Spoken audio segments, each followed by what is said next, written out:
Assalamualaikum warahmatullahi wabarakatuh. Salam Pramuka. Oke adik-adik Pramuka, apa kabarnya?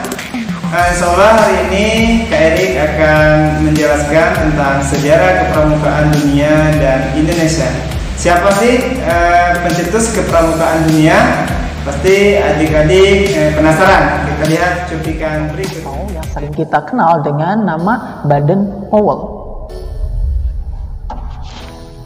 Sejarah pramuka di dunia dimulai ketika Baden-Powell mencatat pengalamannya dalam sebuah buku berjudul Scouting for Boys pada tahun 1908 Masehi.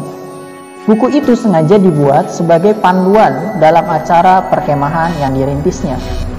Tidak hanya di Inggris, buku ini juga laris di negara-negara lain, sehingga organisasi-organisasi pramuka bermunculan yang ditunjukkan kepada anak laki-laki saja. Namun, pada tahun 1912, bersama adiknya, Agnes Baden-Powell, Baden-Powell mendirikan organisasi pramuka untuk wanita dengan nama Girl Scouts.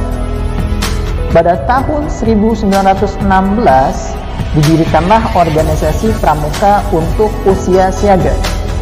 Organisasi tersebut dinamai KAP atau dalam bahasa Indonesia diartikan sebagai anak serigala.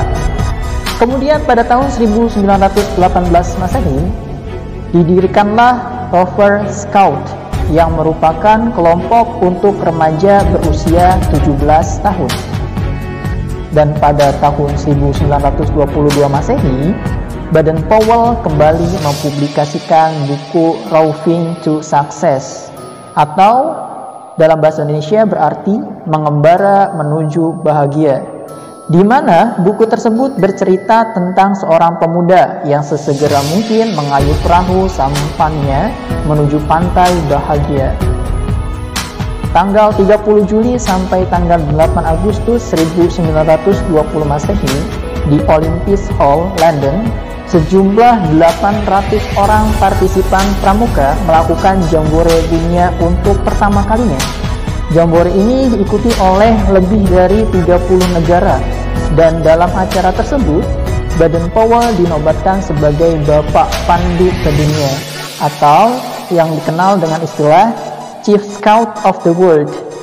Dan di tahun yang sama dibentuk pula Dewan Internasional Organisasi Pramuka yang beranggotakan 9 orang, di mana kota London merupakan kantor kesekretariatan pramuka sedunia, yang kemudian dipindahkan ke Ottawa, Kanada pada tahun 1958 Masehi dan berpindah lagi ke Jenewa, Swiss pada tahun 1968 Masehi. Bagaimana adik-adik? Seru tidak video tadi? Nah, tadi tentang sejarah kepramukaan dunia. Sekarang kita akan melihat cuplikan tentang sejarah pramuka Indonesia yang akan disampaikan oleh Kak Sally. Silakan Kak Sally. Sejarah pramuka di Indonesia dimulai dengan pasang surut dalam aktivitas organisasi, di mana pada saat itu Indonesia masih berada dalam masa penjajahan.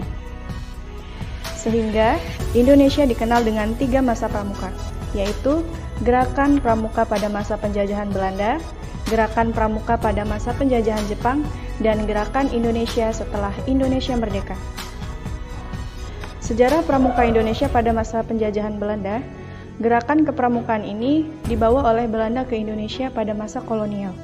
Didirikan oleh Belanda dengan nama Nederland Indies Padvinder Vereniging atau yang lebih dikenal dengan singkatan NIPV.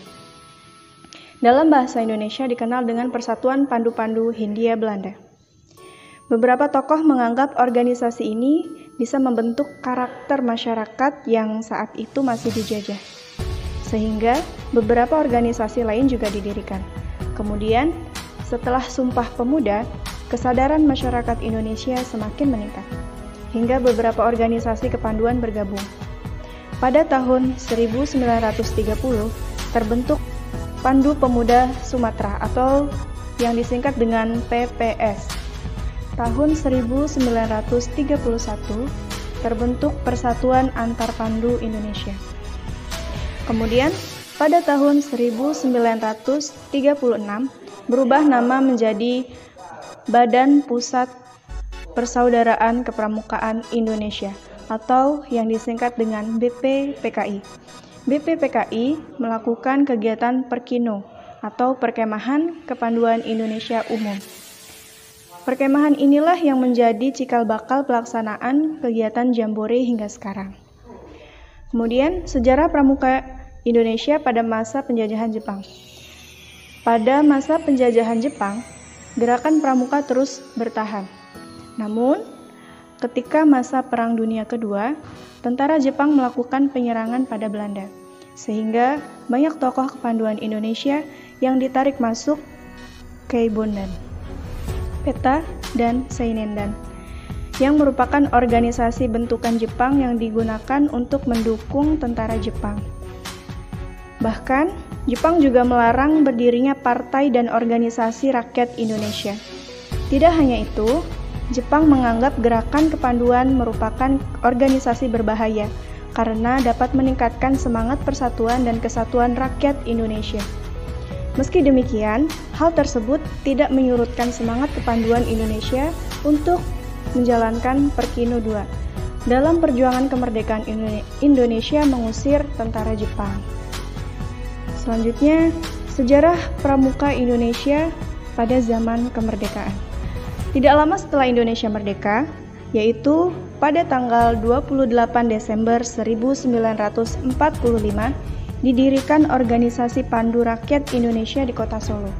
Organisasi ini ditetapkan sebagai wadah kepanduan di mana anggota kepanduan Indonesia bisa bernaung. Pada tahun 1961, terdapat sekitar 100 organisasi kepanduan di Indonesia yang terbagi menjadi 3 federasi organisasi, yaitu Persatuan Kepanduan Putri Indonesia, Ikatan Pandu Indonesia, dan Persatuan Putra Putri Indonesia. Kemudian, pada tanggal 14 Agustus 1961, gerakan pramuka dikenal pada masyarakat Indonesia dengan resmi. Oleh sebab itu, Hari Pramuka diperingati setiap tanggal 14 Agustus. Dengan sejarah pramuka yang sudah dijelaskan tersebut, kita sebagai bagian dari Indonesia diharapkan dapat lebih menghargai organisasi kepanduan dimanapun. Karena organisasi tersebut memang dapat membentuk karakter setiap orang dan memberikan pengalaman. Oke adik-adik, sudah ditontonkan video tadi tentang sejarah kepramukaan dunia dan Indonesia. Nah, adik-adik ada tugas dari kakak-kakak, yaitu untuk mencatat atau meringkas rangkuman yang adik-adik dapatkan di hari ini. Nah, boleh nanti tugasnya dipoto atau berbentuk dokumen dan kirimkan ke link di bawah ini. Oke adik-adik ya, jangan lupa tugasnya ya. Nah, mungkin itu saja dari kakak-kakak ya, dari Kak Eri, Kak Sally, dan kakak-kakak yang lainnya untuk pembelajaran hari ini. Kakak Eri, wassalamualaikum warahmatullahi wabarakatuh.